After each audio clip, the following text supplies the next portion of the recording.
মৃত ব্যক্তির জন্য 4 দিন ও 40 দিন পর সমাজের সবাইকে দাওয়াত করে খাওয়ানোটা সওয়াবের কাজ কি?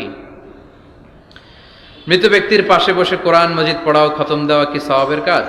আমরা যে কবরস্থানের পাশে গিয়ে বলি আসসালামু আলাইকুম হালাল কবর, এটা কি ঠিক কিনা? মৃত ব্যক্তির জন্য 4 দিন ও 40 দিন পর আপনারা যেটা করেন এটা বলে 40 কি বলে? সবাই একটা রমরমা ভাব নিয়ে খাইতে যায়, মনে হয় যে বিয়ের দাওয়াত খাইতে যাইতেছে। আছে না নাই? তো যে মরছে আপনি তার জন্য কাঁদবেন, দোয়াই না করবেন, এত খুশি কেন আপনাদের? আপনি খাওয়ান, খাওয়াতে দোষ নাই। আপনি মাইয়েতের রূহের মাগফিরাতের জন্য খাওয়ালে মৃত ব্যক্তির গুনাহ আল্লাহ মাফ করবে, সেটা ঠিক আছে, কিন্তু খাওয়াবেন মিসকিনদেরকে, ইয়াতিমদেরকে, তারা বেশি হকদার। এখন দেখা যায় 40 মিসকিনদের জায়গা কম, এলাকার পয়সাওয়ালা লোকেরা এসে লাইনে বসে থাকে। আমি দেখেছি যেটা, কিন্তু দরকার ছিল, আমার আব্বা মারা গেছে, এই এতিমখানায় আমি একটা গরু দিয়ে দিলাম, ওরা সারা বছর খেতে পায় না, ওরা খাবে, খেয়ে আমার আব্বার জন্য দোয়া করবে, ঠিক কিনা? আর সবচেয়ে বেশি দোয়াটা কবুল হবে আপনার আব্বার জন্য। আপনি যাকে দোয়া করানোর জন্য আনলেন, উনি কি আপনার আব্বার জন্য কাঁদবে? আর কাঁদলেও এই কান্নাতে আন্তরিকতা কতটুকু, এটা প্রশ্নবিদ্ধ। কারণ উনি আমার বাপের লেগে কান্দে, আমারই চোখ দিয়ে পানি বের হয় না আমার বাপের লেগে। ঘটনাটা এরকম, তাই না? আপনার বাবার জন্য আপনি কাঁদবেন, ভাড়া করে কাউরে এনে কান্না করানোর দরকার নাই। রব্বির হামহুমা কামা রব্বায়ানি সাগীরা, আপনি দোয়া করবেন।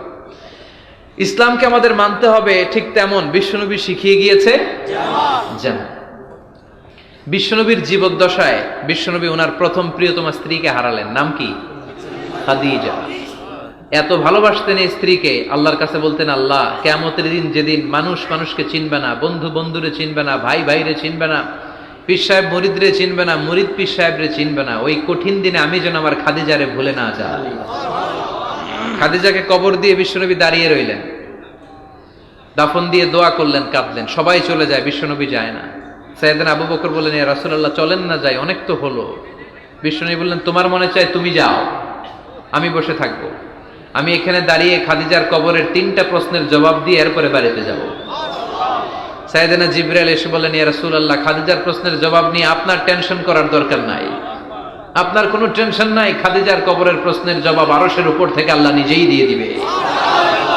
এজন্য মা বাবার জন্য আমরা দোয়া করব, আমরা সাদাকা করব। মৃত ব্যক্তির সামনে বসে কোরআন পড়া যায় কিনা? হ্যাঁ, হাদিসে এসেছে, ইকরাউ আলা মাউতাকুম সূরাতা ইয়াসিন, তোমরা তোমাদের মুমূর্ষ রোগীদের সামনে বসে, মৃত্যু পথযাত্রী এদের সামনে বসে সূরাতু ইয়াসিন তেলাওয়াত করো, তাহলে তার মৃত্যুর কষ্টটারে হালকা করে দিবে কে?